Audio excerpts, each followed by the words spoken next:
The great Justin Marshall, you're in the studio. Beautiful. Awesome to have you. Thanks for having me, Big Jim. Wicked, big fan. As you know, I said that to you when we were in France. Yeah, but I'm equally a big fan, so Yeah. we've got two fans in the room. We have two fans of one another. We won't be sweating. Oh, mate, it was great to connect with you in France. Have you been home yet or not? I have. You have? Only for 5 weeks. Yeah. Yeah, so I got home mid-December, 15th. Thought I'd get a bit of a break from the sociability of the Rugby World Cup, and my liver would get some respite.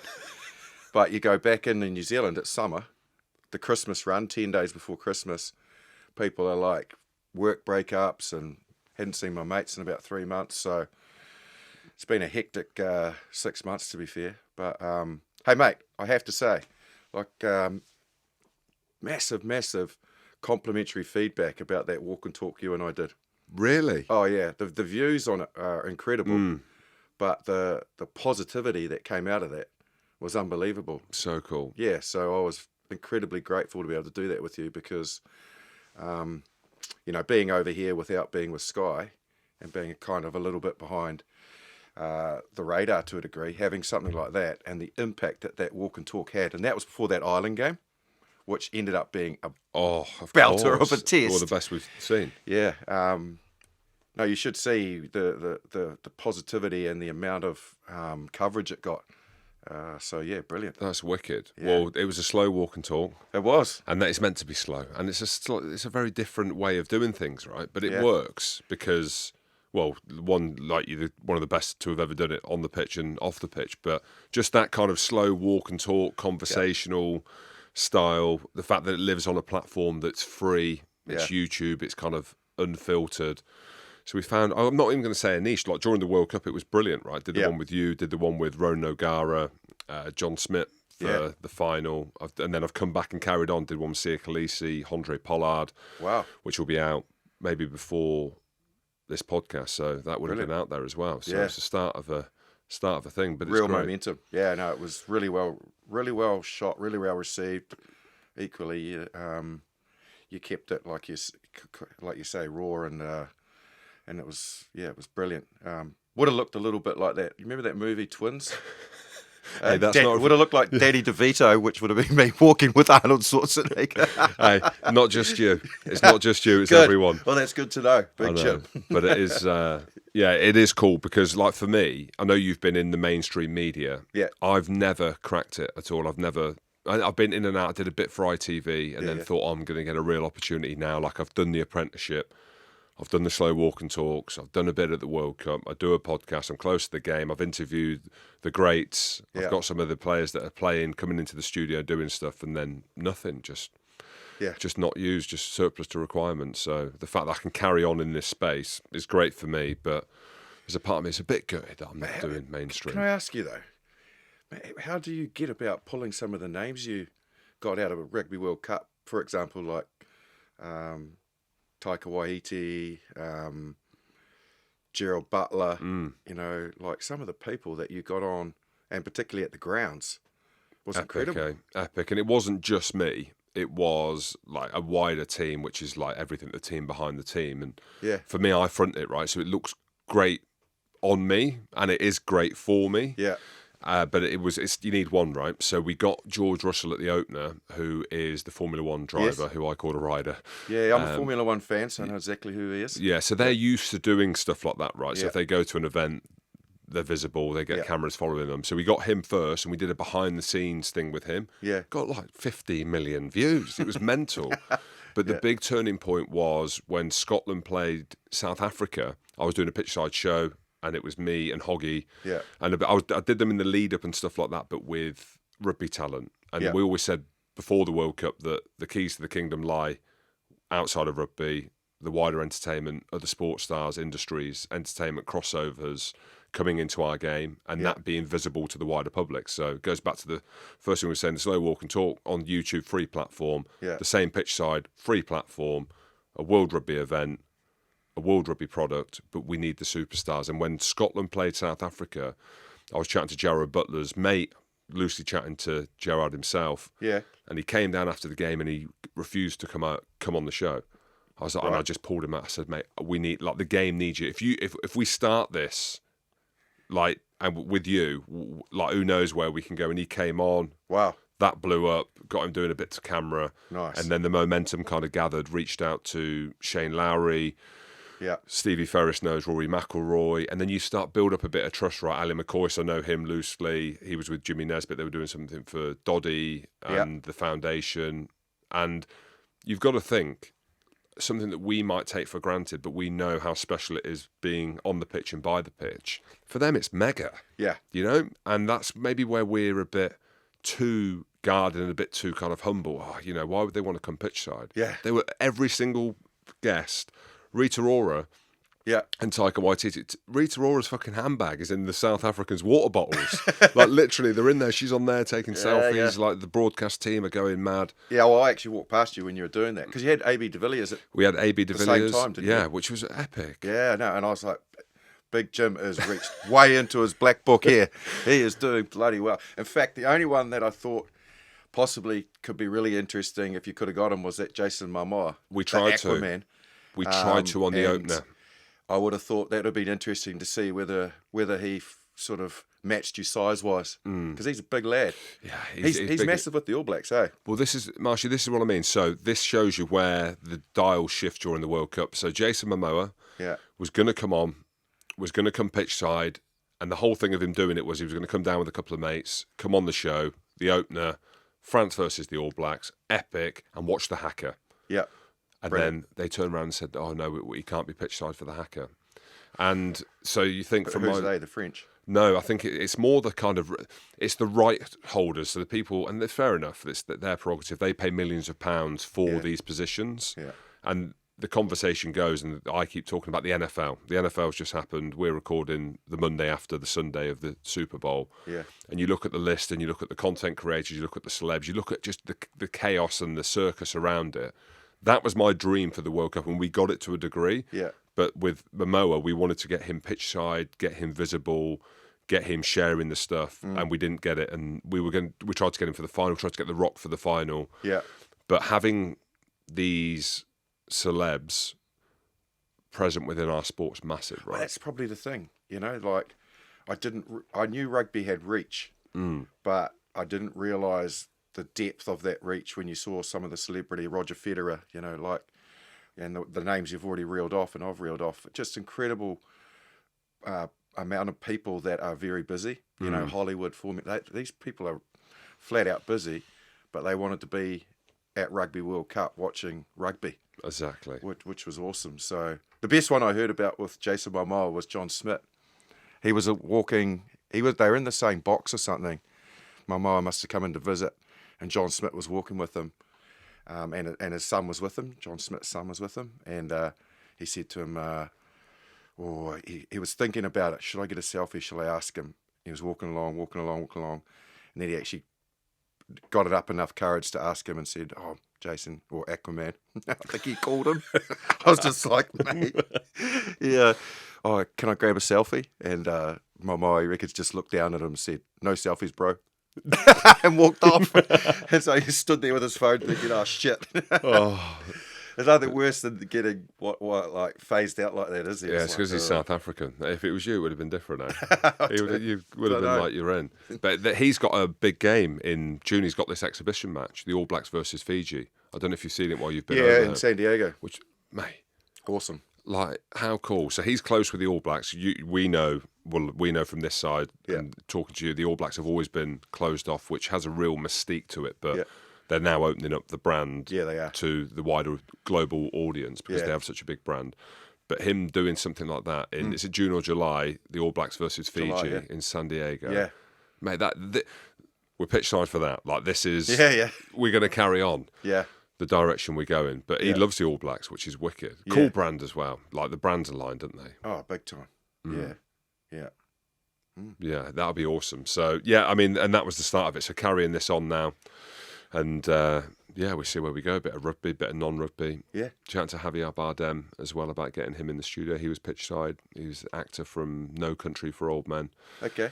And in James Bond as well. One. Yeah, absolutely. Yeah, I know exactly. And he loves rugby. Like I said, he played rugby for Spain. Well, he did. He didn't just say it. He did. He played rugby for Spain. His brother Carlos was there, who's in that industry. Oh, right. And Spain, they're a tier 2 rugby nation, so they need a bit of investment and a bit of profile. And I think he's all in on trying to help them and support them. And the Sevens are in Madrid this year, so it's wicked. And that sparked it. So being at the World Cup kind of just took their interest. Yes. To another level. And equally, Spain should have been there. Oh, of course, yeah. Yeah, they literally dropped the ball there, excuse the pun, didn't they, massively with their eligibility problem. But they qualified. They should have been there. So you would think that they're good enough, as long as they get their administration right, they should be at the next World Cup. So it shows you how much the game is growing. Right? I've seen it over there. I spent a bit of time. Do you ever come across Norman Maxwell when you played? No. Did you not play against him? No, second row. Oh, yeah. Was he? Why? Was he? Why am I questioning? Player, I just want to make sure. Yeah, my God. Yeah, he's floating around. He's been in Spain now for about a decade. Really? Yeah. Just doing bits and pieces in rugby.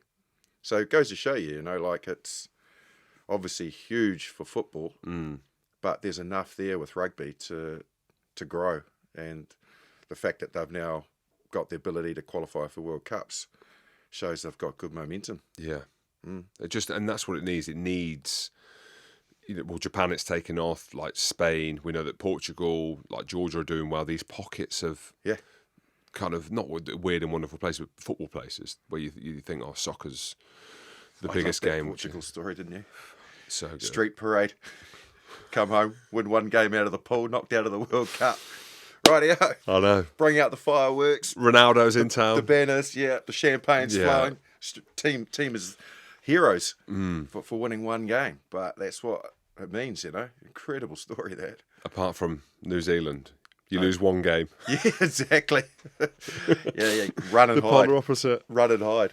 Oh, how was it at home? Like, firstly, let's just start. So you live in Queenstown, don't you? Yeah, you did. I mean, of course he does. Of course, Justin Marshall lives in Queenstown. Yeah, well, such a cool place. Yeah, I'm lucky. Yeah, cool spot. I'm not an adventure freakhead, So look, the first couple of years I arrived there, I think I got offered about 3 or 4 free bungee jumps. In fact, mate, they used to have the New Zealand Sevens there. Yeah. And one of the main sponsors said, we'd really love you to deliver the match ball for the opening day. And what we want to do is we're going to hover over the field with a helicopter, and you can bungee jump down with the ball in your hands, and then we'll lower you down and deliver the ball. And I was like, are you fucking serious? And then the next thing that he said is, but we have to do a practice run. And I'm like, mate, that has given me no faith whatsoever that you know what you're doing. I said, what's the practice run all about? Like, what happens if the rope is too long and I end up headbutting the ground? So, no, a big no. But yeah, obviously you got your rafting, your biking, your skydiving, jet boating, anything that you want to do adventure-wise, zip lines.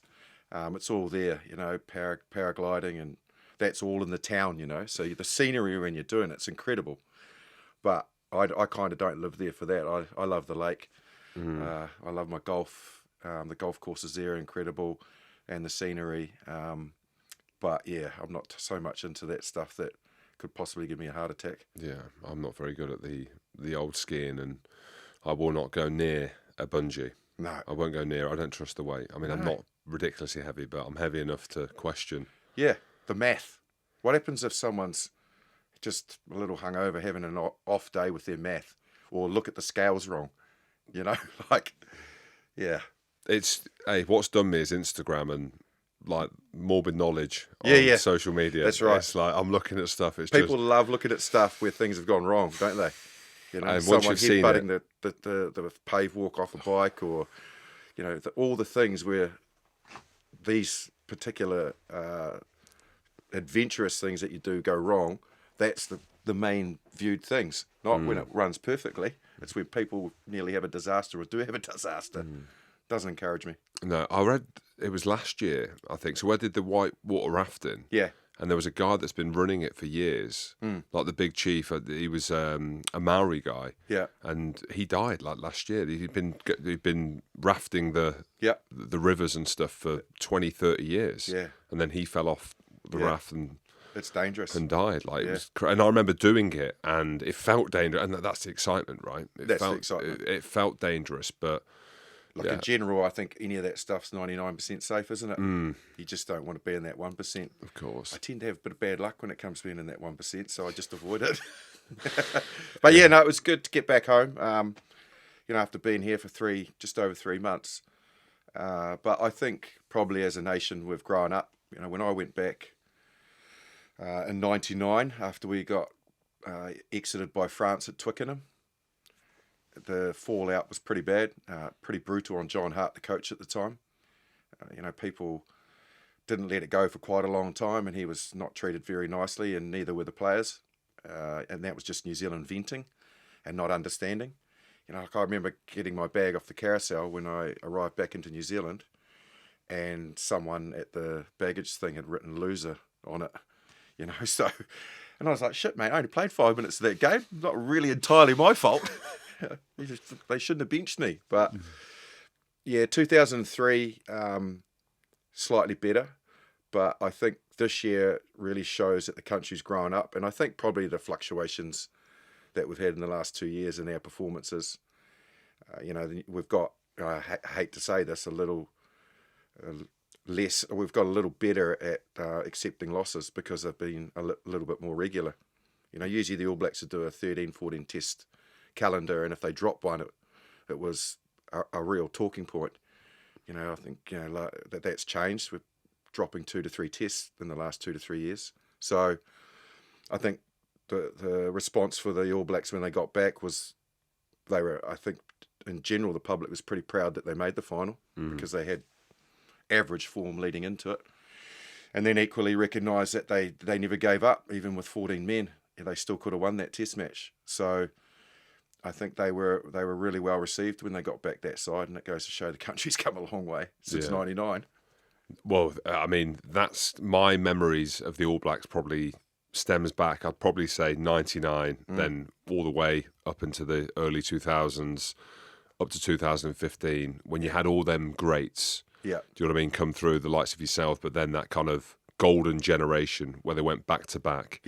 Almost unplayable. Well, they were. I mean, for me, they were unplayable. But to get a win against the All Blacks was the biggest moment in anyone's career. And I suppose there's an expectation when you put on that black jersey that losing isn't an option. I know that isn't for a lot of other teams, but you know what I mean. It's kind of like, it's the pressure, and it just symbolises, when it comes to rugby, like greatness. It's almost like the gods of rugby wearing the black jersey. Well, and we've got history to protect as well, and that plays a big part in it. And recently that's been damaged, losing to Ireland for the first time in history, losing to Argentina. This has all happened within the last sort of 5 years, or a little bit longer for Ireland after that Chicago one. But the dynamic and the ballpark's changed a bit. Obviously Scotland is still haven't managed to... Not even close. Get us yet. But, well, I must admit, in '99, that quarter-final that we played there, before we got exited by the French in the semi, that was a tough old game. Scotland was in that game. I don't know if you recall it, you might be too young, but I remember playing that game, and for some bizarre reason we must have won the coin toss to wear our own jersey, and they thought black clashed with the blue at the time. So Scotland's jersey on that day was like orange. Okay. And a shitty colour orange too. So I do remember it. Do you remember that jersey? Yes, I do. Oh my God. So we managed to sort of, and it got cold and wet in the game, but we managed to galvanise a win. We didn't play that great, and Scotland obviously had everything to play for, including history and a semi-final of the World Cup. But the thing I recall the most about that game was after the game. Everyone's cold and wet, but we've managed to win the game, shake hands, but frustrated. And you look around the field, you don't find everybody at the time. And I was playing against Gary Armstrong that day, and I remember seeing Gary, and he spotted me, but I spotted him just before he spotted me, and I was like, shit, he's seen me. So I literally turned around real quick and started making my way towards the tunnel. I got on a real fast walk, but when you can feel like someone's behind you, when you got that feeling. So I sort of got into a little bit of a jog and started jogging towards the tunnel. And I reckon I was probably 15 metres from actually achieving my goal. And then all of a sudden, just as I was about to leap into our changing room, there's a tap on my shoulder. And there he was, Gary Armstrong. hey, Marshy, and shook my hand. Thanks for the game. Swap jerseys, mate. I was like, oh.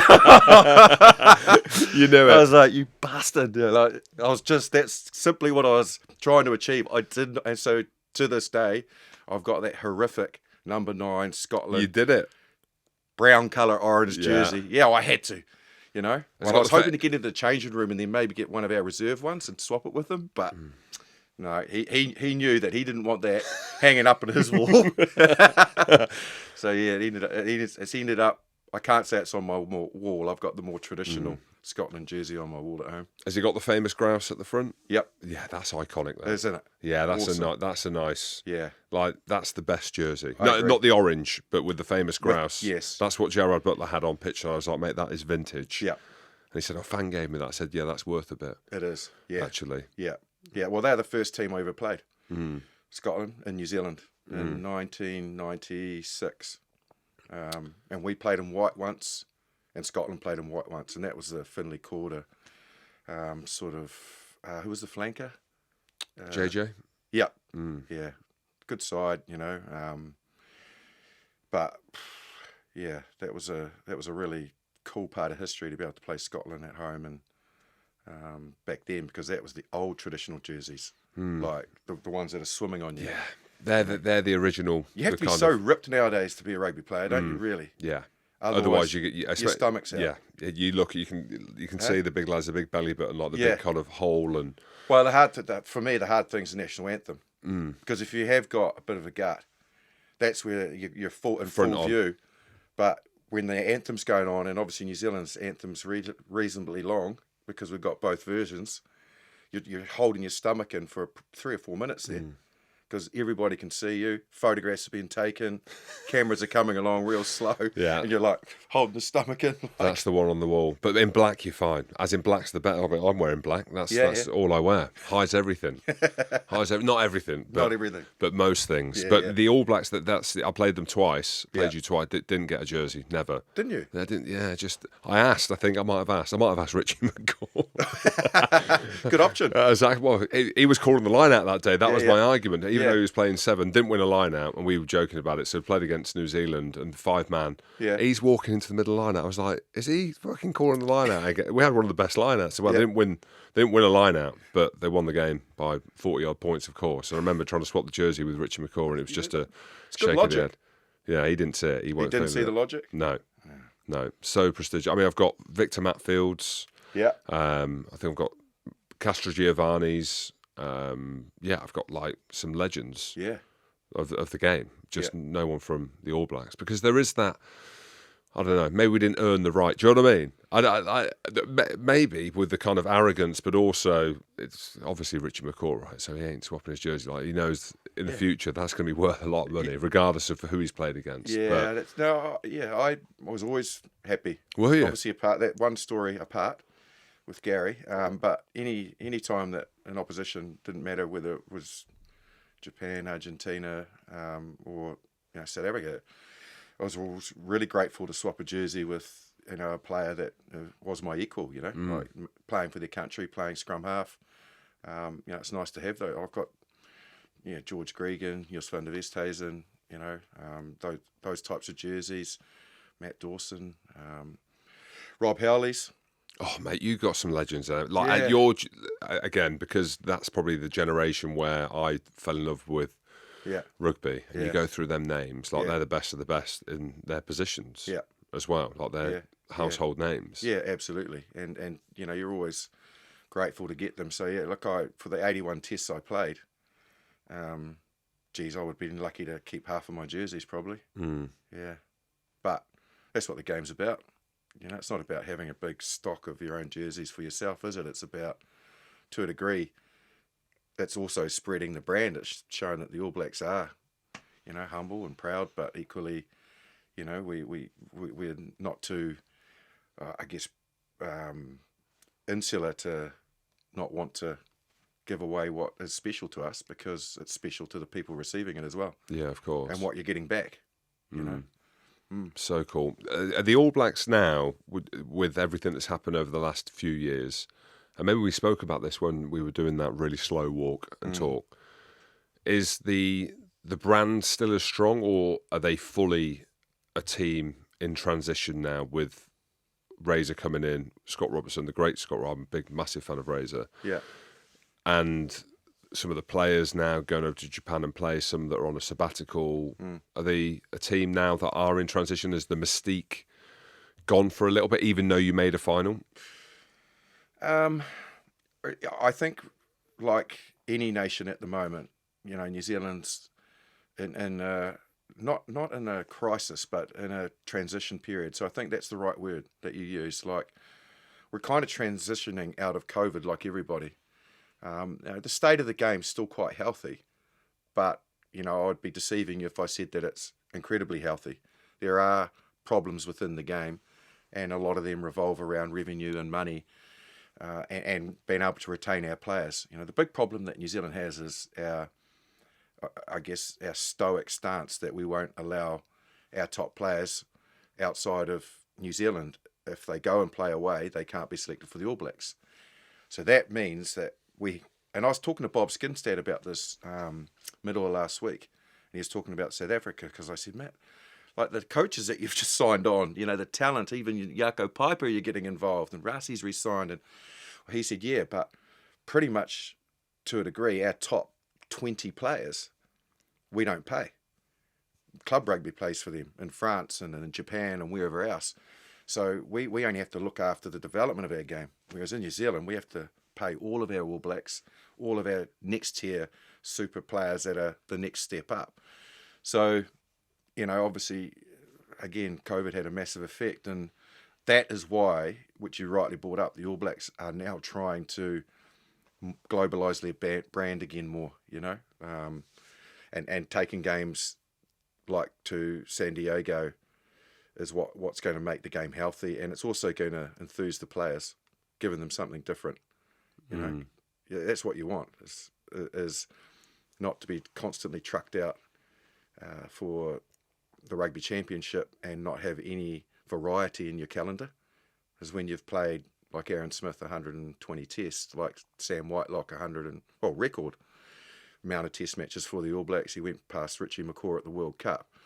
You want those players still wanting to pull the All Black jersey on, but when they've done 12, 13 years of the same thing, they need something to get them out of bed. Going to America and playing. The Crusaders just being here. They've loved being here, playing Bristol, playing Munster.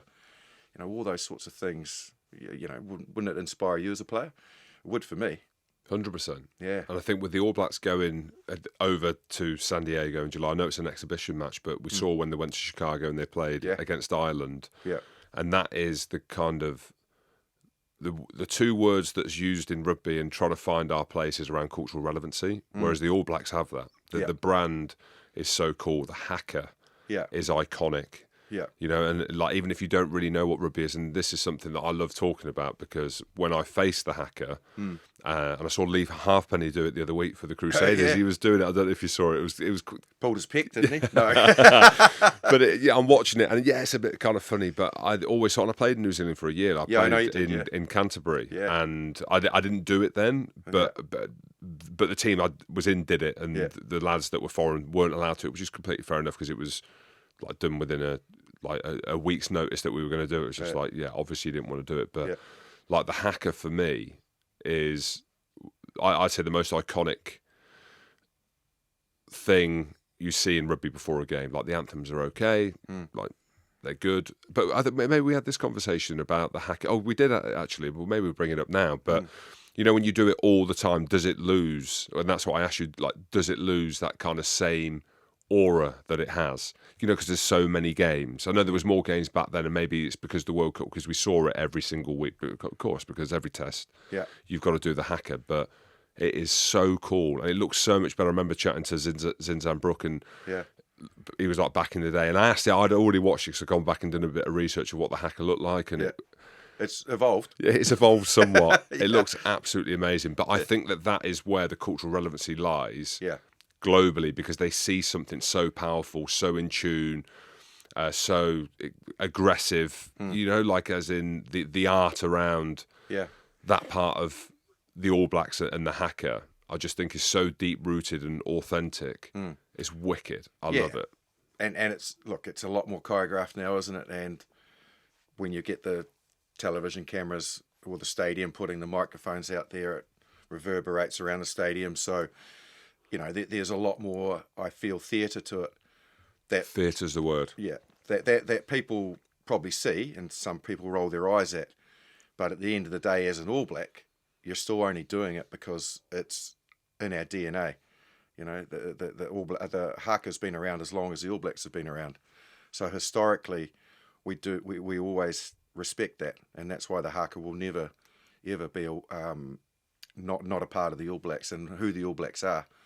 Absolutely. There's a different version now which the All Blacks have adopted, but in general, doing a Haka is what is the All Blacks, But equally, I feel that it's quite repetitive. You do see it a lot, but we always tell ourselves to make sure that we give the Haka the respect that it deserves. So do every Haka with the utmost passion and energy, because you might be in a stadium at Ellis Park where there's 80,000 South Africans there wanting to see the Haka, but 79,999 of them have seen it before. But there's one person in that stadium that hasn't, and they're there and they want to see it, and they want to see it done proper.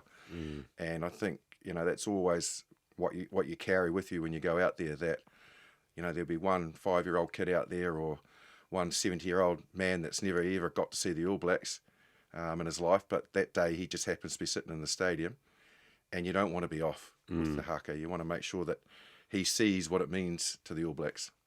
So cool. Maybe just for the listeners, Marshy, I know you've told this story so many times, but just what the Haka is. We've got a young audience, big UK, Ireland, who might be wondering, so when they go to a game, like, what is the Haka? So just give us a kind of snapshot. I know a bit about it, but maybe just from your perspective when you're doing it and the reason why. Yeah, so basically from my historic knowledge of the Haka, it's all about kamate, which is the traditional Haka. And that was done way back in the early 1900s, all the way back to the famous Invincibles. That first came all the way over to this part of the world. And the Haka was done out of basically respect for Māori culture in New Zealand.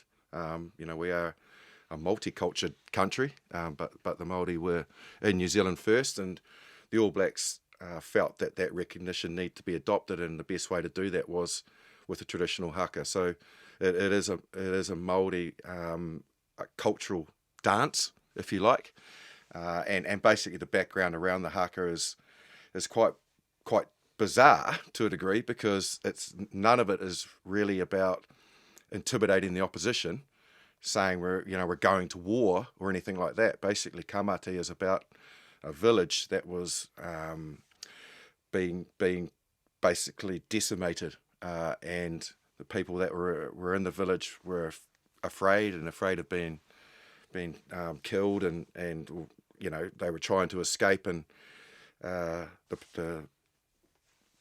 basically the war came into the village and everybody ran, and one particular family hid in what they used to call a kumina pit, and they were fearing for their lives, and that's, if you read the words of the Haka, it's am I going to live, and then when they come out, which is when you raise your hands and bang your chest, they managed to survive. They weren't found, and it's like joyous. I'm alive. So it's all about adversity and surviving, it's got really no connotations towards aggression and we're going to come and get you and that sort of thing. So very, very much done out of, like I said, done out of respect, and the actions, that's why they are all highly typified, because there is a huge amount of relief at just being grateful for being alive in there, and being able to live another day. Especially in a world now where a lot of that is forgotten. Yeah. A lot of history, old school traditions. Yeah. So it's brilliant that you shared that, and I wasn't aware of that's where it had come from. I had a very superficial kind of view that it was a respectful challenge to war. If you actually get the opportunity to look up the English translation of the words, anybody out there, I encourage you to do so, because it might give you a bit more of an idea that, you know, what people kind of perceive as being something very intimidating and aggressive towards the opposition is anything but that. But Māori culture basically demands you to do everything with passion. And that's why the actions are all so, I guess,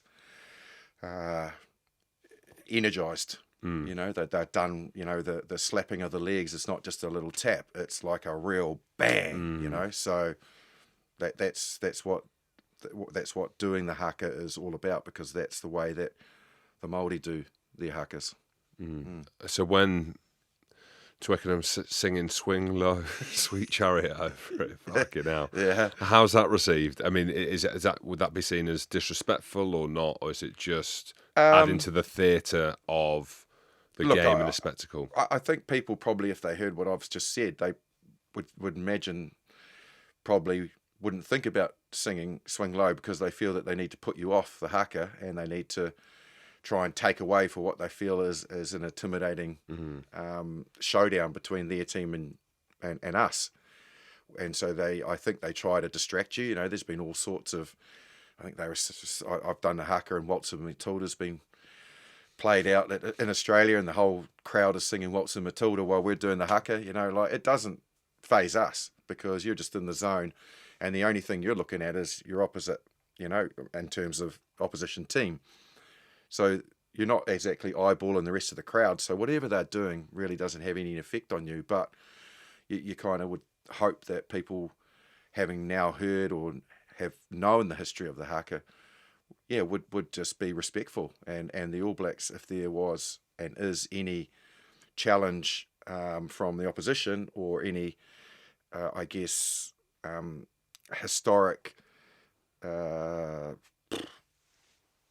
work that needs to be done from any other country, would show that respect, you know, and make sure that if, you know, we play Tonga or Samoa or whatever and they do their haka, then it's respected, you know. So, mate, I've been involved in some pretty average hakas at my time, standing next to the wrong people, and we've gone out and started the game magnificently, and I've kind of been involved in some good hakas where, you know, I'm standing behind Jonah Lomu and I'm feeling good, you know, because it looks like everyone's shitting themselves because my haka's so good, but it's just the fact I'm behind Jonah.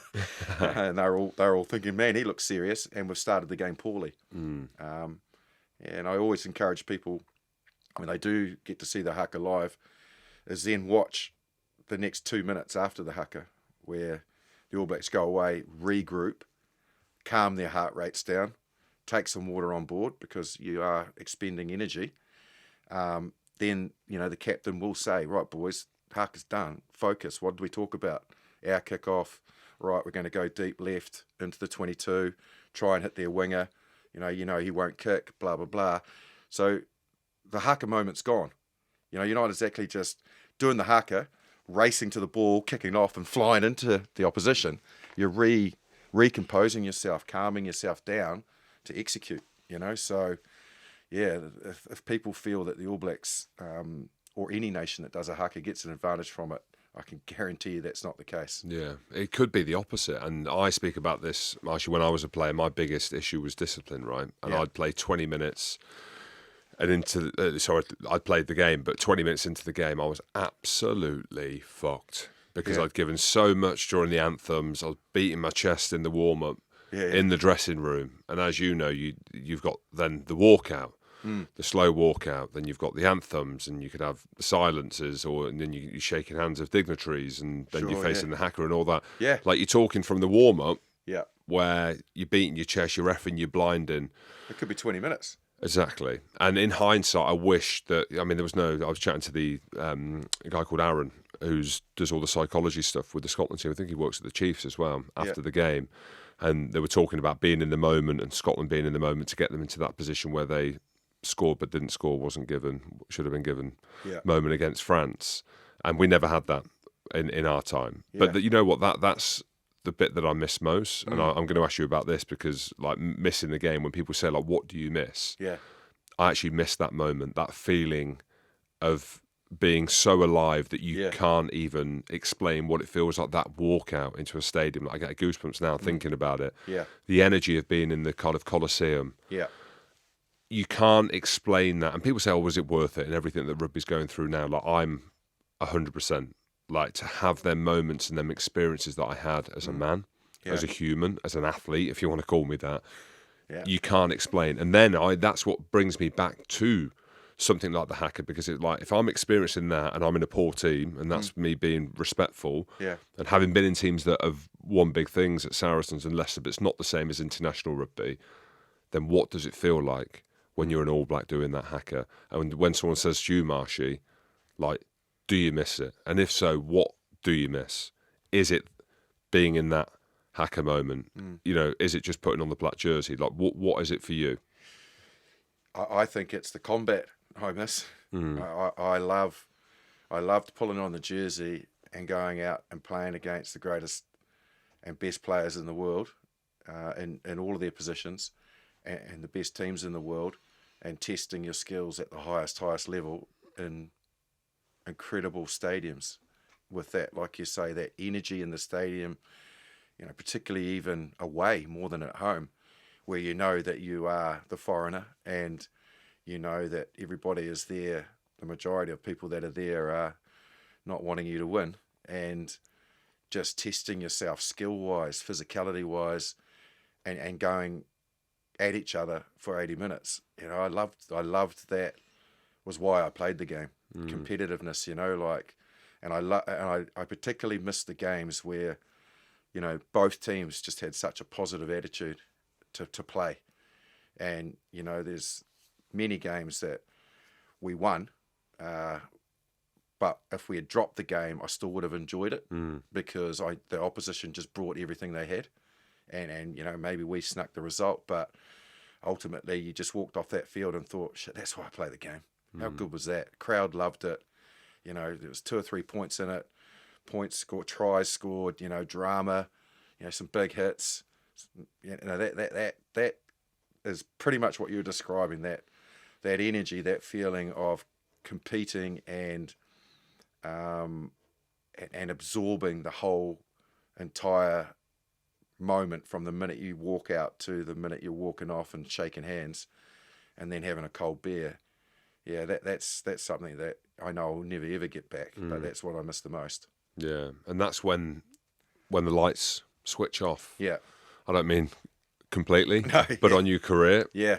And this is when you just talk about it with people. That is the hardest thing, right? Because the career is so short. Yep. Like, you're 15 years at best now. You know, 20 years at the top end if you can get it there. But well, it's like what they say about kids, isn't it? You know, they say with your kids, you know, don't wish them away.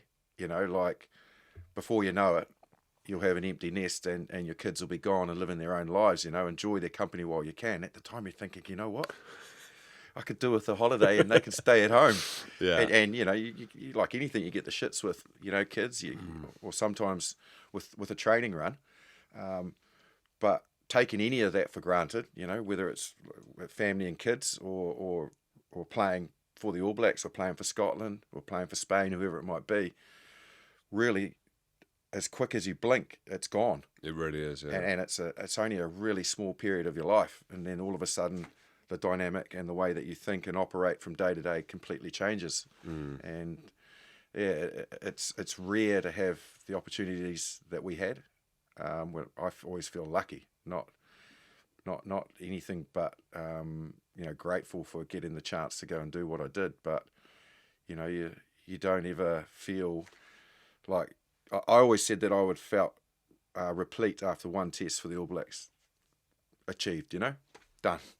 Played France, made my debut, did the Haka, sang the anthem. We went out, we played well. We actually, you know, played really well, beat them at the Parc des Princes, walked off, satisfied, played well, didn't balls anything up, which was great. Whole family, friends, everybody in New Zealand were watching the test match, heaps of messages. Okay, good, I've done my job, you know. it's been an amazing day. I've got to do what I dreamed of doing. I'm happy. I've done what I didn't think was ever going to be possible. But you get the thirst, don't you? And the thirst is what brings you back for more. You do it and you love it, and you go, by God, no, I can't be satisfied with that. I want to do that again and again and again. And I think that's what's great about any international sport. That it's the best of the best, and it should bring out the best in you and make you just want to keep doing it. That's when I look at the All Blacks, I look at the Barrett brothers, and I'm like, for that to happen, for that moment in time, with how competitive it is in New Zealand, the fact that you've got 3 brothers on the pitch at the same time, imagine the family. You can't underestimate like how spectacular that is, because of the reasons that I've just said. The All Blacks, it's not 1, it's not 2, which you see sometimes. You've got 3 who are 3 of the best players in the world in their positions as well. Like, that's just crazy, isn't it? Crazy.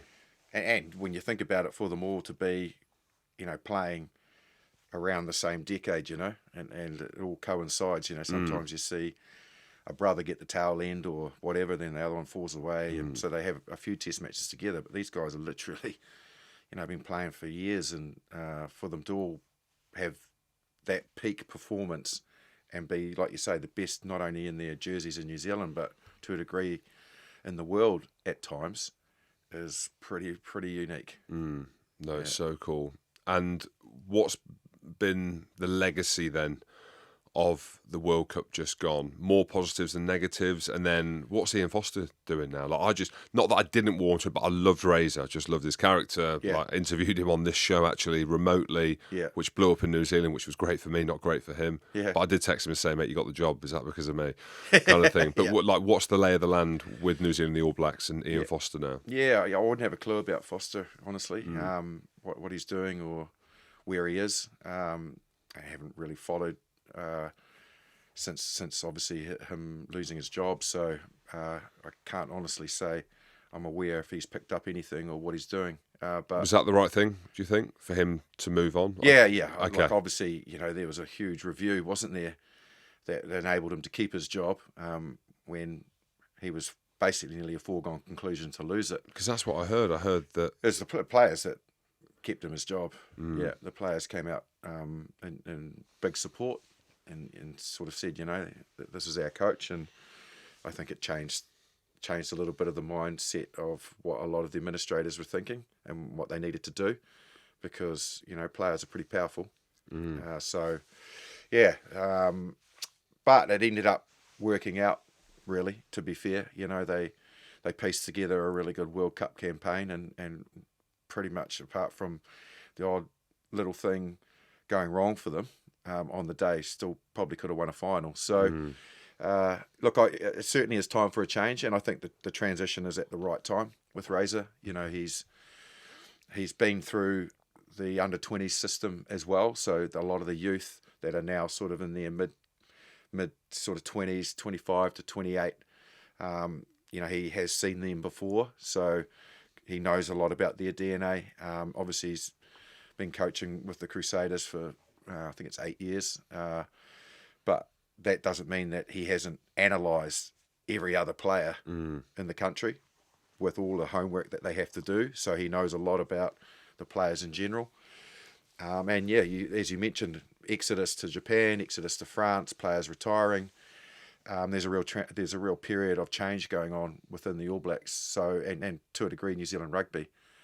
And you're taking some big test matches and some really key players of experience out of that mix. So I think probably what he will get will probably get a little bit of sympathy early doors, because he's going to have to pick new players, and he's going to have to equally formulate his style and game plan and entrench that in a new group of players. But it doesn't get it easy. He's got England first up, and then that challenging one in Fiji, and then he's got 2 test matches against South Africa. Springboks, over there, so in Cape Town, and I think in Joburg. So, his first 7 test matches are going to be a bit of a rude awakening. So, yes, there's going to be a little bit of sympathy in terms of, righto, we're going to have a little bit of a teething process while I slot in, the players slot in, we get going and get some rhythm. But the New Zealand public, for all I said about them being a lot more patient, they can get impatient pretty quick too. So, you know, results speak big time. And, you know, everybody loves a winning team because everybody wants to go see a winning side, you know, and that's part of the performance as well. When you're All Black coach, you've got to be winning test matches because the public demand it, the media demand it, and the brand does. So, perfect man for the job, and we need to change and evolve in the way that we've been playing. I think we've been static for 2 years, played to our strengths to a degree, but I feel that we haven't changed the way that our general game plan should be operating.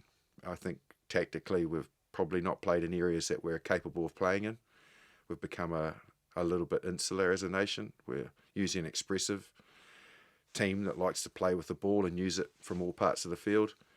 I think the All Blacks became very predictable when usually they're unpredictable, and we as a nation are really hard to pin down because of that.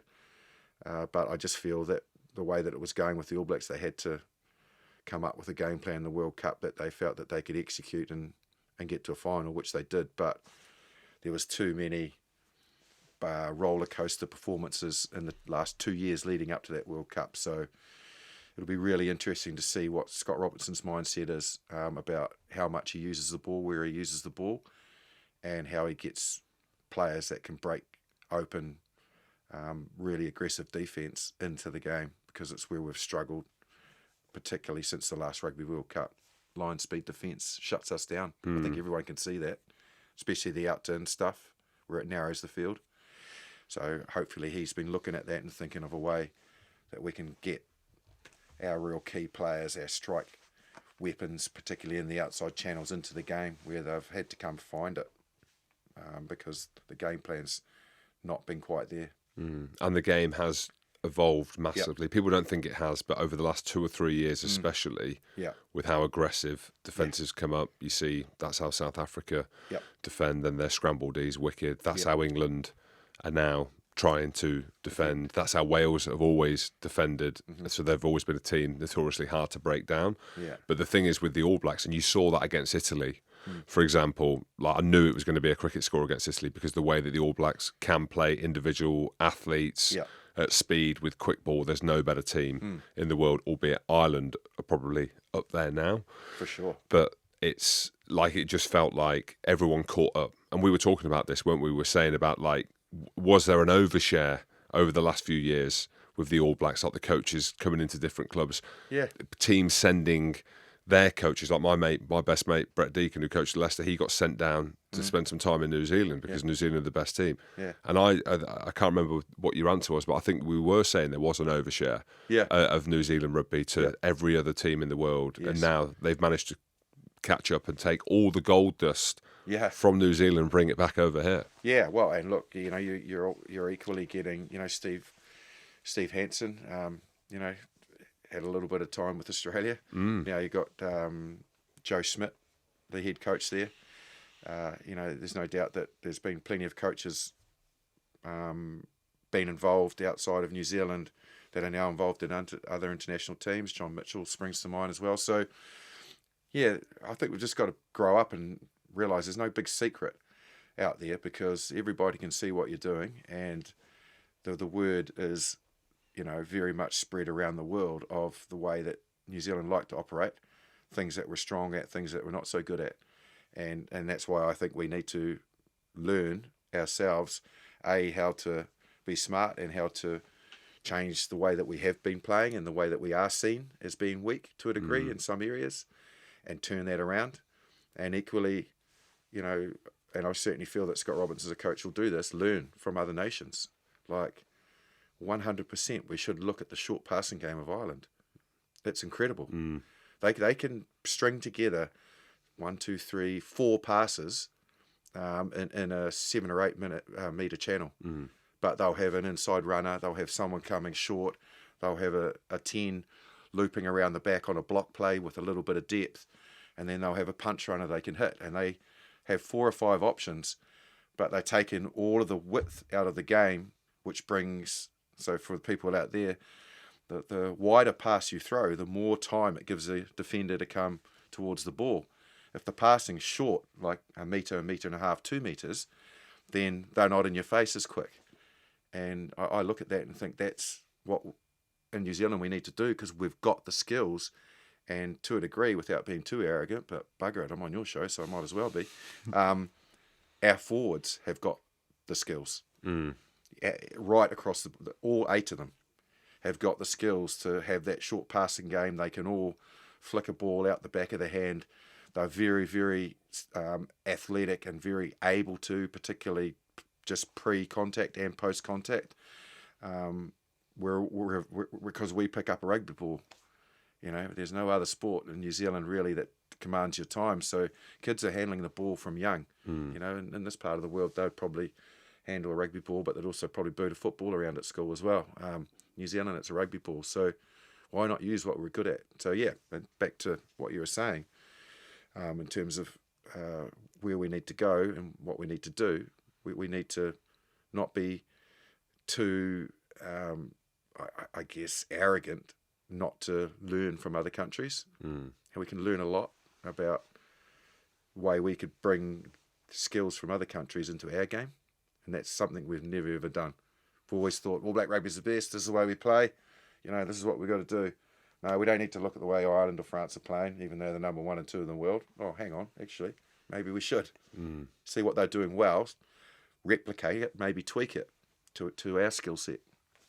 What else do you think the All Blacks need to work on? I have my opinion, and again, it's a superficial one around the forwards, around set piece, but I was proven wrong at the World Cup as well. Yeah. But you look at that kind of Northern Hemisphere style, which is or used to be built on set piece, and then everything else will follow. Yeah.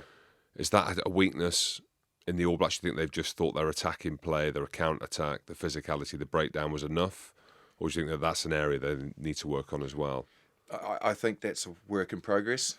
I certainly feel that they were really struggling with it.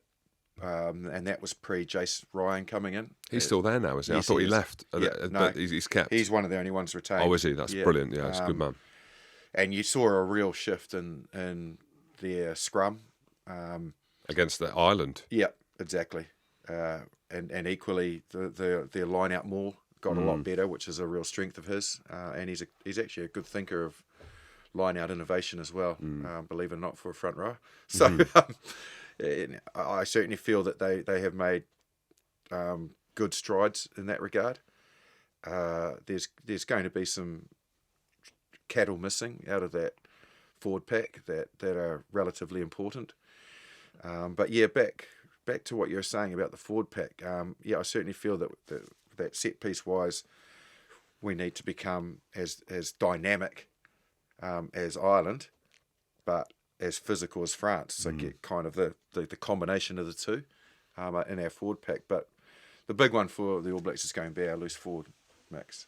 Now we've never replaced Kieran Reid. Yeah, we just got stuck and thought, righto, well, let's put Ardie Savea there. Now look, ended up being World Rugby Player of the Year, but Ardie Savea would be Rugby World Player of the Year no matter what jersey he's in to a degree. You know, it could be 8, could be 7, could be 6. He could play all 3 of those positions and he'll play the same way. It doesn't matter what number he's got on his back. Ardie has a particular way of playing and he'll play like that.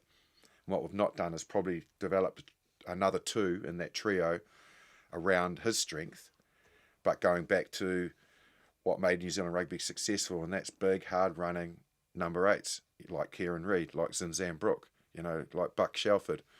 Historically, when the All Blacks have been good, we've had very, very good, established, experienced number 8s, and I just feel then you've got your 7 that is a traditional New Zealand 7, like Richie McCaw, Josh Kronfeld, Michael Jones, you know, and Sam Cane plays a different style as a 7. So it's going to be really interesting to see in the mix, because I feel that's all part of the type of the stereotypical type of game that we're stuck in at the moment is the balance of the back row is restricting the way that we can play to our strengths. So it'd be very, very fascinating to see where Scott Robertson goes with this.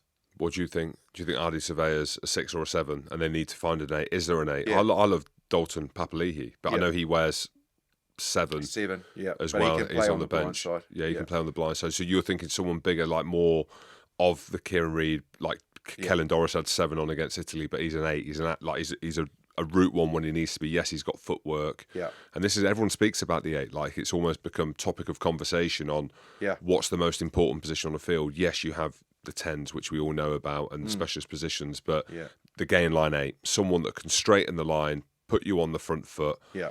And there's argument to say, well, I know South Africa had a kind of a few different strings to their bows, but when you've got Duane Vermeulen, you've got a Jasper Wiese, but you've got that physical carrier, Gregory Aldry for France as well. But but they've got bigger men that can kind of just get you on the front foot. Exactly. That's almost, you don't need that specialist ball carrier. So maybe you're right when you look at the balance, and you look at the All Blacks, and you've got rangy locks, and yes, Retalic's amazing. Like, he's world class, of course he is. And as old as Whitelock may look, he can get you on the front foot. But it is that out and out kind of gain line because the teams are so big now. And chatting to Ronan O'Gara on that slow walk and talk to get around wide defences, he was like, people think you've got to go kick pass, you've got to go get into the wide chair, you've got to go through. Yeah. And if you haven't got that, no, that's right. And that's where obviously Ardie Surveyor ended up getting World Player of the Year because that's what he's got. But if you're going to play the very best, you need a couple of them, and one that identifies in that position as an out and out carrier. Yeah, and I feel we've got to find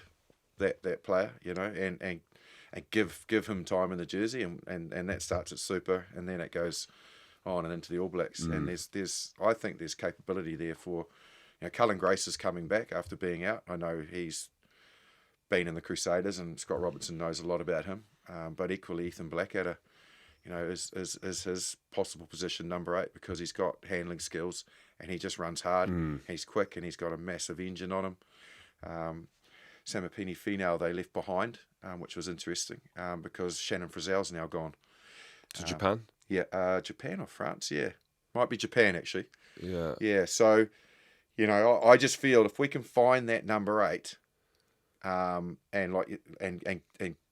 he is that big, strong, hard, uncompromising with a massive work ethic ball runner, and then build the other 2 around that player, that it'll change the way we look. It'll change our makeup, and I think that's where we need to go. And I've not been quiet about it. I've always felt that we're sacrificing because he's used in the line out, but our line out would even function better with a big, capable 8 that can jump and lift, and then you can just use Ardie for lifting, you know, and then you've got a much bigger looking line out as well with more variation.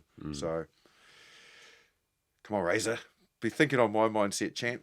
He'll be listening. Hello, Razor. Big shout out. Saw him at the World Cup. It was he was in with the crowd. And when I was pitch side, he was shouting down. It was so cool because it's like, and he was sending me pictures as well. So he was in the fans' village. Watching. He said he loves Scotland. He played in Scotland. Played on the west coast of Scotland. So he's got a kind of a secret love of Scotland. So he was sending me pictures from the fan zone with all the Scots. Beautiful. Yeah. Boy. Yeah. That's so cool. What about 10? Because Richard Mwanga is in Japan, he can't play. I thought Bowden was going to Japan, but he's not. Has he stayed in? He's in Japan now. Oh, he's in Japan now, but he'll be back for the. He might be back for a portion of Super Rugby, I think. But he's re-signed with New Zealand Rugby Union for 2 more years. There you go. Yeah, such a key position as well. Like so, if Richie's gone to Japan to cash in on the yen. Yeah, which he has. So he's out. Which is crazy. It goes back to the thing, isn't it? I mean, South Africa don't. Like Andre Pollard's playing at Leicester, playing 55 games in a season. They're playing, but he's playing, all due respect, a bit of touch rugby down in Japan. Like it's easy, right? You're looking after your body, chatting to people playing down there. It's an amazing life. It was just chatting to, it was just saying it's just so, like, such a, like for your body. George Cruz, he was sat in the city. He was like, mate, it's wicked. Yeah. He's like, it's just such a cool league to play in, and you're so well conditioned. And there was an argument to say, being in Japan, you're not going to be conditioned to play test match. I'm going to say footy, as you call it. Whereas actually, you all know, I know, and it's quite obvious, the less games you play, the more conditioned you probably are. True. Now to play. But who will they go with at 10 then? So they got Bowden back. Who else is there? Because that's a massive jersey to fill, but obviously an All Black jersey. Yeah, and it's left a void, you know, obviously. So there are opportunities there for somebody to step up big time in Super Rugby. You know, with Mo'onga gone, Fergus Burke has been playing really, really well out of Canterbury. There are some other younger players that, you know, still have potential. You know, Josh Ioane played one test for the All Blacks, but he's been battling away to get a decent opportunity. So the big statement that was made during the off-season and leading into the Super Rugby was from Damien McKenzie. And he said, I want to play 10, and I want to play 10 for the All Blacks. And I don't want to be messing around too much between 10 and 15. I feel that I could do the job that I need to do in the All Black 10 jersey, and, you know, I want to have a real good crack at it. So he's kind of put his stake in the ground and said, righto. That's good, eh? Yeah. Good bit of confidence. Yeah, exactly. He was awesome at the World Cup when he came on as well. Yeah. So, you know, there's always just been a little question mark about whether or not when defences are coming up hard and fast at him, because he is a lateral player. He doesn't go, his first two steps traditionally aren't forward. His first two steps are lateral, where he'll try and bring a defender to him, and then usually he can skin guys laterally. He's just so good on his feet. But against a line speed defence, that just puts pressure on everyone else when your 10 goes too lateral and doesn't go straight first. So I think he's been working hard on that, and he needs to, because you know, teams will figure out pretty quick that is a weakness if he doesn't get it right.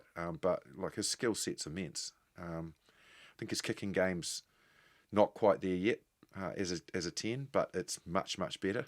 I think he at times was a bit guilty of just kicking the ball away because he felt he had no other option, but didn't think too much about strategically where the ball was going to go or needed to go.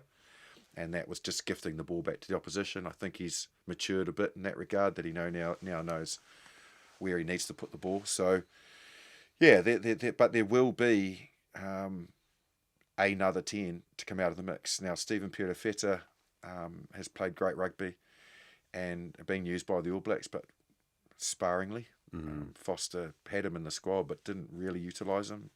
In fact, it's a bit bizarre what he did with him. You know, I think he brought him on for 2 minutes in a test match against Argentina when the All Blacks were losing, and that was his debut. So what the hell? What's that all about? You know, if they're going to put him on and give him a go, or, you know, just keep the status quo. And anyway, so, yep, a real melon scratcher, to be honest. And really? Okay, well, that's what I mean. It's interesting hearing you talk about that, because I haven't got 5 or 6 players to reel off to you. I've mentioned some, but none of them actually stick out like dog's nuts to me. It's like, righto, we've got some players there that are capable, but they're pretty capable at Super Rugby. But have they really got any consistency to be able to take that form to play for the All Blacks against South Africa and England, and on the India tour, Ireland, you know, like France, the big teams in the world? You've got to take control of the game. What about? Say I'm convinced I know who that's going to be, but obviously you got Bowden Barrett and Damien McKenzie. It's just where Scott Robertson wants to go with his game plan and who fits into the way he wants to play. You know, does McKenzie even fit, or does McKenzie fit better for him at fullback? And where does Will Jordan sit? Razor's always played him as a 15. Ian Foster refused to play him at 15 because he couldn't get his head around for a long time not having Bowden Barrett on the field if he selected Mo'onga. So he put Bowden Barrett at fullback, which then meant Will Jordan had to shift to the right wing. And you think of some of the wingers that you've got as well. Exactly. He's the most dangerous player at 15, Will Jordan, if you ask me. But where is Scott Robertson going to go, you know, with his mindset and who he wants to get that backline balanced out to utilise everybody's skills the best? What about Sam Cane? Felt so sorry well, for he's him. in Japan. So. Yeah, I know, but I mean, like, how was it left with him? I mean, the last vision of him was walking off. walking off and sat on the bench in tears. Like you couldn't have written it any worse for him, especially what he'd been through with his injury and filling that jersey. And I was always a big Sam Cane fan of how he played, but also how he carried himself as well. Yeah, you don't follow Richie McCaw. No one follows someone of that greatness. No. It's the impossible task. Yeah.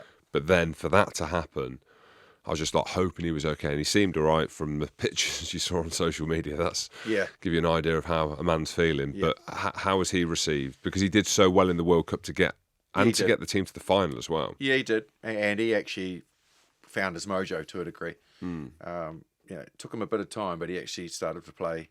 It was against Ireland. Yes, it was. That game against Ireland, he was the best player on the pitch, and that's saying something, right? It is big time. Yeah, I totally agree, and that I think was not only good for his confidence, but equally it was just reinforcement that, sometimes it just takes a little bit or just a switch to be flicked and bang, you can see that player for what he is. But I know that, the players have a massive amount of respect for him as a captain, and he's a good down-to-earth guy, like very well balanced. And I think there was always debate about whether or not he was the right mix for the loose forward trio, and that'll always be debatable. But I don't think anyone ever questions his leadership or his heart and his passion for the All Blacks. So, look, he's made himself available for the All Blacks, coming off his season in Japan. I'm not sure if it's a sabbatical or he's signed there, but he's definitely said that he wants to play for the All Blacks. So, again, it'll be interesting to see where he finds himself under a new coach. Equally, good, well received in New Zealand. I think they saw, that's rugby sometimes, not intentional, and certainly by no means did he want to be sitting out a World Cup final as All Black captain. That sometimes just those little microseconds in a game go slightly wrong, and he got it wrong, and unfortunately paid the ultimate price for it. But I think a lot of people saw it for what it was, and they also saw the way, like you see, he played against Ireland, played in the semi and led the side. And again, I thought that the way that the public welcomed the All Blacks back warmly was a lot to do with his leadership. So, yeah, he's got some challenges in front of him now to prove that he's the right man for A, the captaincy, but probably B, most importantly, to slot into that loose forward trio and make a difference, because that's what Scott Robertson will be looking for. That's class to hear. I'm a big Sam Cane fan. Yeah, good man, isn't he? Yeah. I don't know him, but just, to play the way he did against Ireland, I was like, fucking that a boy, go on. Yeah. And I did want Ireland to win just because, it felt like it was their time. Yeah. Absolute carnage. Look, honestly, the All Blacks were on that day, but when I got asked about my opinion of that game, because obviously we chatted before it, and I spoke about, I was worried, and I said, I said to you in that slow walk and talk, I said the All Blacks will have to be better than they've been in 2 years. They'll have to find a game that they haven't had in their system, particularly in the last 2 years, to beat this Ireland side. I think they found that level of performance and energy, but equally, I certainly feel when I re-looked at it again and again and tried to put my finger on it, I felt that Ireland chose, for the first time in 2 years, to have a slightly off day. They weren't their usual ruthless, efficient self that got them to number one in the world and undefeated in 2 years.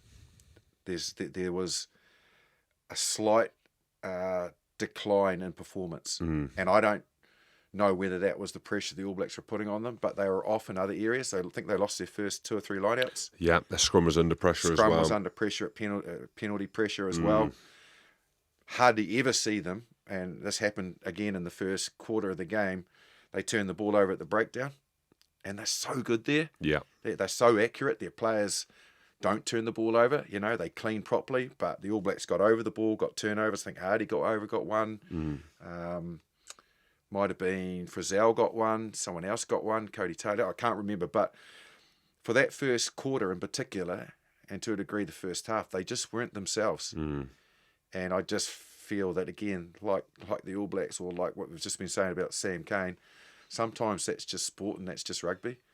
Unfortunately for them, for the first time in 2 years, their off day happened to be a quarter-final of the Rugby World Cup, the poor bastards, and you got to feel for them. Yeah. Because to have an off day, they would have preferred it to be any other game bar that one. They beat South Africa in the pool.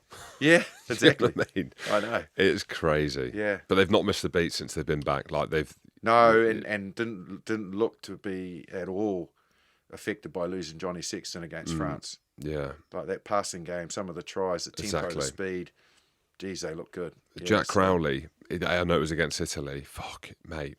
His kicking was off the tee, but my goodness me. Yeah. So they're looks very good. Like I said, they haven't at all missed a beat, apart from, I feel, that quarterfinal, and I'm meaning that, respectfully towards the All Blacks as well, because the All Blacks were good. But I don't feel that they faced an Ireland side that could be as good as they had been. They were just off. Well, that beat they missed was the heart attack. Yeah, it was. It was, mate. Yeah. It was. I keep like thinking back to it. Yeah. I've never seen a game more physical, and I was pitch side for the last part of it where Ireland were going through 30 odd phases or whatever it was, and I've just never 37, wasn't it? Phases. It was chaos. Speaking of heart attacks, it gave everyone in New Zealand a heart attack. 37 phases. I can tell you what. Didn't look like scoring though, did they? No, they were trying to figure a way through, but when you looked at it, New Zealand's resilience at that stage was at its utmost. Mm-hmm. They were like, we've got ourselves into a semi-final here, and they just held their discipline, and when that moment presented itself, because they'd held their discipline, they snaffled it, and you could just see there was just a resolve that hadn't been within that side for a long time, and the equal resolve from Ireland, but they had unfortunately just had those moments in the game, like I said, where they're off, and they found themselves chasing the game. They blew a gasket, didn't they? Yeah, which they actually hadn't had to do. They were usually, if they weren't winning, they weren't getting a hiding. They were 2 to 3 points within. This game they had to chase, and they weren't used to it. Great game of rugby though. Oh, mate, so good. It did make you feel good to be retired though, when you saw that physicality and tempo and speed, didn't it? It's like, what? Yeah, you lads do it. Yeah, off you go. For all my bravado earlier about missing the combat and all that, I'm like, game has moved on a little bit, Yeah, it really has. What about South Africa? Do you think they're still the team? Yeah. They're not losing a great deal of player, in terms of what they're going to be able to call on. I still think 10's a bit of a worry for them. If they don't have Pollard, the way that he came back into that side, and the composure that he showed, some of those penalty kicks, that man is like, he's got ice in his veins, hasn't he? And great that we're going to be able to hear him on the Big Jim Show podcast. The walk and talk, slightly different, but you want to hear what he said about it. So for the people who don't watch it, it's on Rugby Pass TV, by the way, if you want to watch it. Beautiful. But nice plug there. I like he said that, I said, what were you thinking about before the kick? Yeah. And he just smiled and said, he doesn't ever think this, but he thought, how cool if this goes over. That's what he said. He just said, if this goes over, it's going to be fucking so cool. Yeah. And it was. It was. It was God, so cool. It was. So, look, Marnie Lebok, is he the answer? I'm not sure. So, they'll be looking at that. How many more miles has Faf de Klerk got on his clock? To Linde in the centres, Mapimpi. Obviously they've got the dynamic wingers with Colby and Orenser and co. They're well stocked up, but they are getting some players with the miles on the clock. Like Ebenezer he's got a lot of miles. He's a big man. The amount of work that he gets through. Obviously, Vermeulen's now hung them up. He's going to coach. Even Quacker Smith, who was he was unbelievable. He was standout, wasn't he? Impact off the bench, just incredible. Biggest moments, biggest stage. That was him. Yeah, exactly. So, you look at them, a lot of those names we've reeled off now probably won't make the next Rugby World Cup. Orense and Colby possibly, definitely Orense, but the rest of them, so what do they do? What does Rassie do? Does he just keep winning test matches and continue to develop underneath winning those test matches, or does he start to recognise they're going to have to? But I've always been a big advocate of this, mate. Rugby, to me, is not built around Rugby World Cups. Rugby is built around history. And history is about maintaining your connection with that and maintaining that performance and that level, And South Africa's got a proud rugby history, like every other nation. And you don't want to be dropping test matches for 3 years to try and win a Rugby World Cup. For the All Blacks, I feel we need to re-establish a bit of that resilience for every test, rather than look too far ahead. The fact that we've had these setbacks, like I said, against Argentina and Ireland, dropping test matches to them, and that's plural, when we've never lost them in our history in the last decade, is not good for our history. And, our mindset has to be right here, right now. We also lost a test series for South Africa last year, or 2 years ago, for the first time in our history. That's not good. And so the focus, I think, for Rassie will be, they've just got too good a momentum, and they've got too good a, I guess, set up there for them to want to, try and think about winning the next World Cup. That'll happen for them just by continuing to develop, but using those players. They're great players, and it'll only be them that decide that they don't want any more, I think.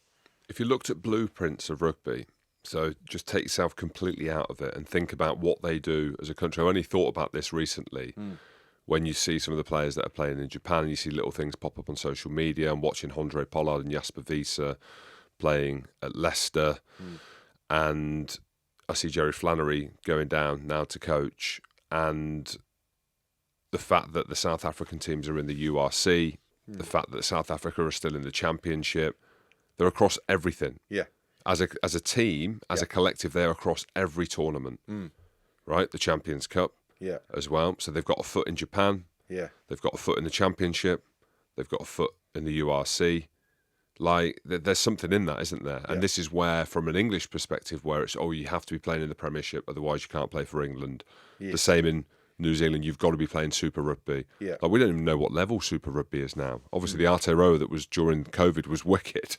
But really, would that benefit? And that's probably the question, this next question going forward, when we're talking about globalisation of the season, when we're talking about investment in rugby, when we're talking about packaging it and making it more simple. I'd love to see this super kind of tournament that everyone's speaking about. We can't do that until, obviously, the season's set. But the Crusaders are over now. They played against Munster, did they? They played against Bristol as well. But is there an appetite, do you think, from New Zealand for something like that? Not to scrap Super, but if they're going to carry on with Super, to bring the South African teams back in. Well, and this is meant to sound, Marshall, with all due respect, I used to love Super Rugby back in the day when you had the Brumbies and the Waratahs and the Crusaders and the Chiefs and the Highlanders and the South African franchises. Used to watch it in the morning. It was on Sky Sports. Wicked product all round from start to finish. Whereas now I probably wouldn't watch it because I'd watch it now and again. If the Crusaders were playing the Chiefs, for example, put it on. But as a tournament, it doesn't quite seem it's like not it's there. No, and I agree with that. And I think, the governing body, SANZAR, back in our part of the world, I think they realise that it's not a dying product, but it's a product that needs some impetus. And no doubt South Africa leaving has had a snap-on effect for the All Blacks, because our players have kind of lacked having that different type of physicality thrown at them. All Black and New Zealand rugby is physical, so they bash each other, but the South Africans are a different type of physicality, and having them missing now and not getting regularity in playing them like we used to do with Super Rugby has had an effect, I think, on us. And unfortunately for us at the moment, with the competition, we can pretty much out physical every other side. We can out physical Moana Pacifica and equally the Fijian and Drua, because it's not their strengths. So New Zealand teams just bully them when they play them. And then equally we can bully the Australian packs in that as well, just too physical for them. So we're probably in a false sense of exactly where we are when it comes to playing France, Ireland, South Africa, who are extremely physical now. In particular, those sides, that we're off because our realisation of being able to bully those guys is that we can't bully them, because they are equally, or to a degree, more physical. So, yeah, look, I certainly feel, mate, that the globalisation of the game is imperative. It's where rugby needs to go. The fact that there is struggles financially in the game across the board, and we're losing clubs, and you're losing clubs in the Premiership. I don't know if people are aware, but the Melbourne Rebels now are in administration. I wasn't aware of that. In Australia, yeah. So, the only profitable, I think, team really in Australia is the Reds.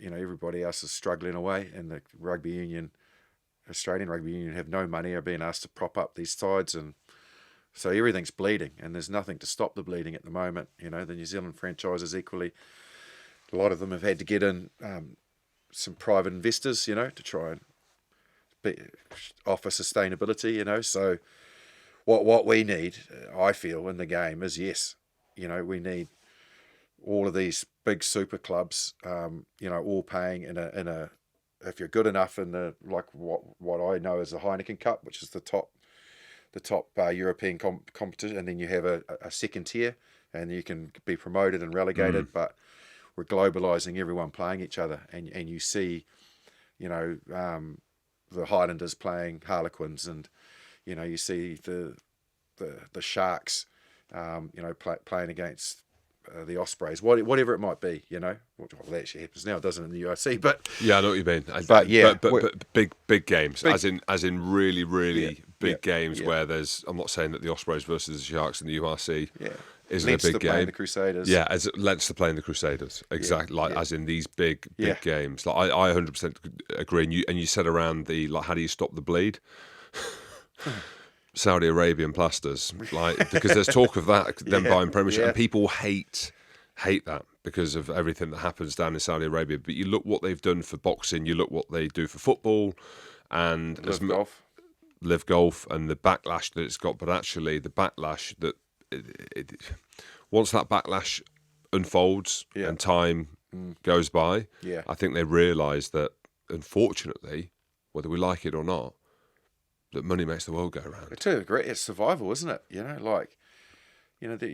You've just got to do your due diligence. But at the end of the day, when there's the ability to catapult the game and to save everybody the stress and anxiety and problems that are within the game, and that's able to be alleviated in a politically correct way that everybody's happy, you've got to jump at those opportunities, because everyone's hurting out there now.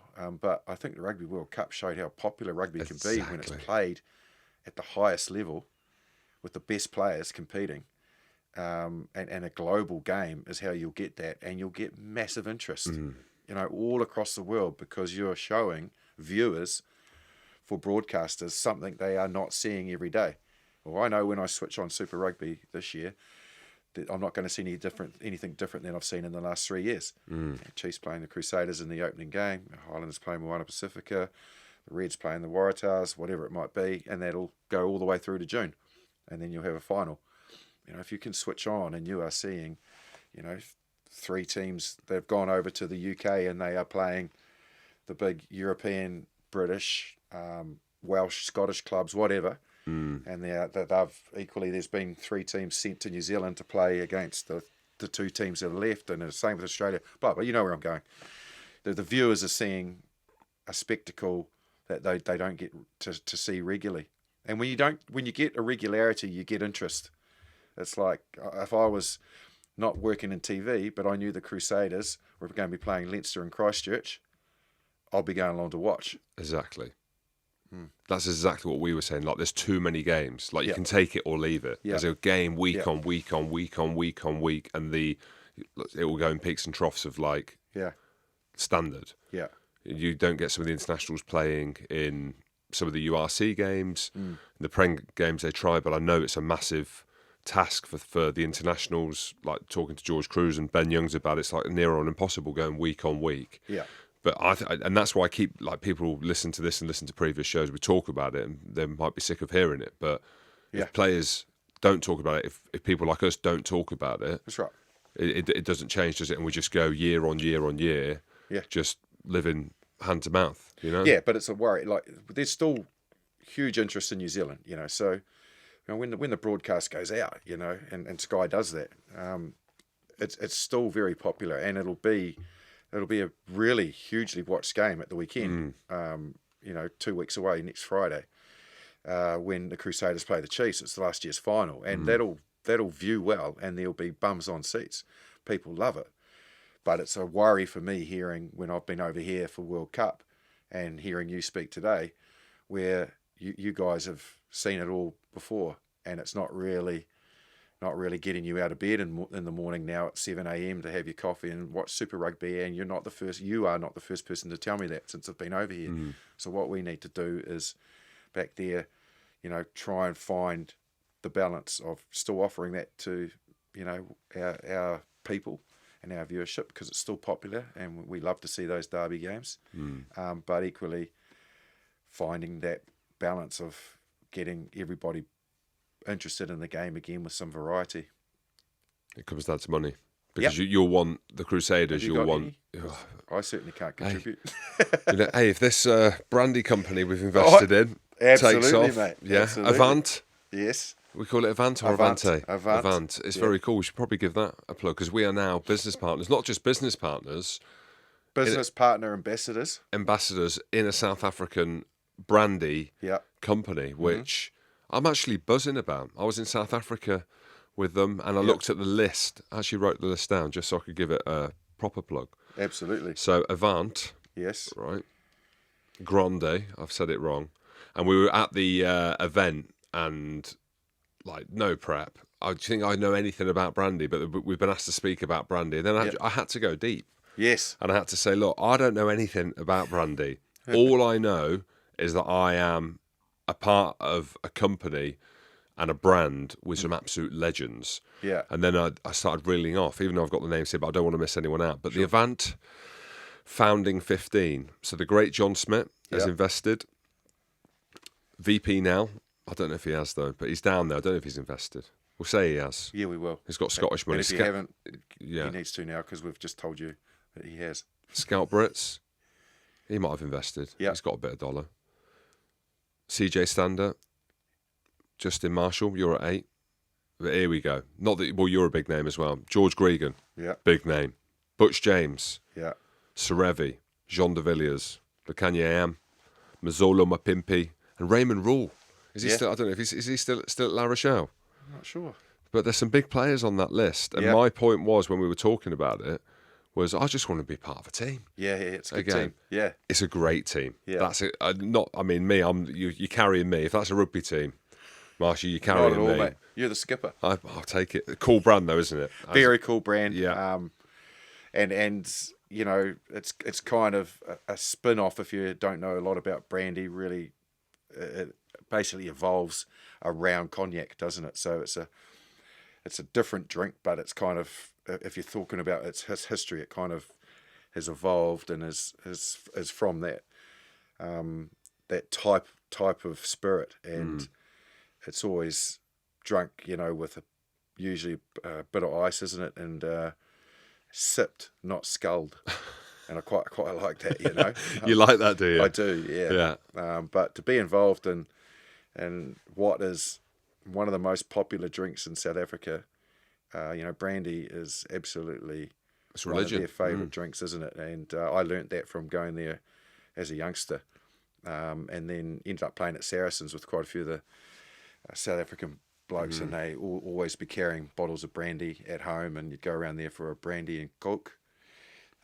So yeah, superb to be involved, and great to see that the brand has started to get itself established, getting itself into some major facilities for distribution and being able to buy in South Africa. But as you'll know, you would have read the notes, being the man that you are, Jim. The big key goal for us this year as a group and as founding members is to get the brandy available to all parts of the world. America, UK, I think, are at the forefront of the thinking at the moment.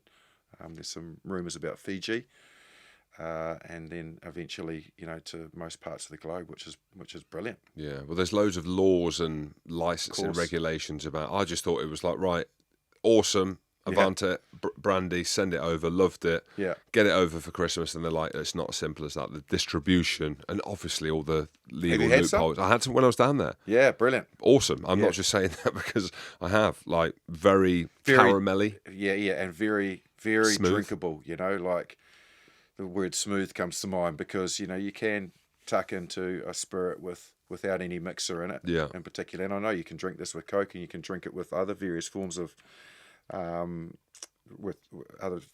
forms of mix, but being able to drink it straight and have that sort of smoothness and that texture is key.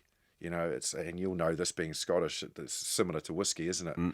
And you'll know when you taste a good whiskey, and you'll know when you taste one that's a bit harsh on the palate, and you're like, wow, and it feels like it knocks your socks off. Well, I've certainly found the Avant brandy was really easy drinking, which is a worry.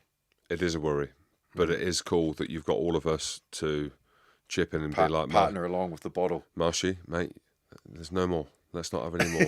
But it is like, it's really cool. Like, I'm genuinely buzzing to be a part of it. And this is the first time I've announced, not that bloody, oh God, it's a big announcement. Like Jason Momoa or The Rock have announced that they've got their own drinks brand. But you look at like George Clooney, you look at like these big kind of celebrities, Conor McGregor, if we can say his name, with Proper 12 whiskey. Yes. Ryan Reynolds as well, I think he. He's got Aviation Gin. Aviation Gin, of course he has. So you see like these cool brands that are evolving. Yeah. But they need to be backed by quality product. And well, that's why we're involved. That's why. And like, I trust a guy like John Smith, who's been there right from getting involved at the distillery where the brandy concept was first dreamt up with Avant, and he was involved in the tasting process, and being a seasoned brandy drinker, he knew what he was doing, and when he eventually came and had a chat to me about the background of brandy in South Africa, then his involvement in Avant, the people like Rob and that are all in behind it, and Ben and their belief and their personal skills at being able to find a product that is different than any other product but is at the high level. And he said, this is something that is going to be very, very popular and is going to do very well. You need to get involved. I didn't hesitate. Yeah, I was the same. Because when you've got the background people that know what they're doing, then you've got the product which is at the highest level, you're thinking, okay, this is something that you just want to be a part of. And then you, like you mentioned, the names that they were banning around at the time, I was like, yeah, I just want to be in that team. Yeah, it's so cool. Well, Scott Berger, who isn't a part of the team because he's doing something else or he's involved in another company. Yeah. Well, he's got his winery. Oh, he's got his winery. Maybe that's why it is conflict of interest. He knows that this is blowing up. That's why. But it was him. He said, mate, like, have you seen this brandy stuff that John's involved in and that Marshy's involved in and George Gregan? I was like, mate, I've seen bits of it. He's like, get on board. He said, not just from a business point of view. He said, but it's awesome. He said, like, the quality of it. And like you said, like the distribution's the big thing. So apparently it's in customs. Yeah, brilliant. I don't know where customs is. I don't know whether that's Dover. There's a lot of shit happening down there. So I don't know whether that's up. Hoops to jump over to get it here. Yeah. But hopefully I can get my bottle before I head back to New Zealand on Saturday. That's my goal whilst I'm here, Jim. Not just to see the Crusaders play and some Six Nations rugby, to get my bottle of Avant brandy before I go back to New Zealand. I know. Well, we've given it a proper plug. So Avant brandy, spelled AVANTE. I'm having to look at it just to be sure because my spelling's not great. BRANDY. Avant. I was calling it Avante. Sounds so posh, but it does. We've been told it's Avant. Yes. Avant brandy. You can join. Hey, it's not the 15. The 15's taken up, but You can join the B team, or you can be part of the 23. And to be fair, mate, there's no better reinforcement for a product than a Scotsman getting his wallet out of his pocket to invest. Yeah, very true. Like, it takes a lot for me to do that. Very well renowned, the Scottish, for being a bit tight. Exactly. Hey? And this deal was done in Marseille. They reckon it was the fastest a wallet's ever come out of a Scottish pocket in the history of wallets coming out of Scottish pockets. Say that 3 times really fast. It was. They said Justin Marshall's in. I said, if Marsh in, it must be good. I am in. So the tagline, and you knew it wouldn't have been big money. No. No. The tagline is dare to go forward. But it's South African. If they said it, it's different. Dare to go forward. Yeah. Avante Brandy. Do you think we've plugged it enough? I think we've done well. The great Justin Marshall, mate. Awesome to have you in the studio. When are you going back? When are you going home? Thank you, mate. I'm heading back on Saturday, so I've got a few more days on the ground and then head back at the weekend. And I get home because you lose 2 days in the year getting to New Zealand. 33 hours later, I'll be home and get home on a Monday afternoon, and Super Rugby starts on a Friday, so back on the tools with Sky. Oh, yeah, I'm going to watch it this. So you're going to do the Crusaders Chiefs game? I'm not doing the Crusaders Chiefs. I'm doing the Highlanders game. That's the one I'm watching. That's the one I'm watching. You need to tune in for that for top draw commentary, mate. I'm going to listen to it. Just last question then. Do Ireland win the Grand Slam? Yes. Yes, they do. Yeah, they've looked awesome. Yeah, they have. Yeah. The great Justin Marshall in the studio in London with me. It's been amazing. Thank you. Thank you, Big Jim. Always a pleasure to be on the show, mate. There we go. Can't wait till next time.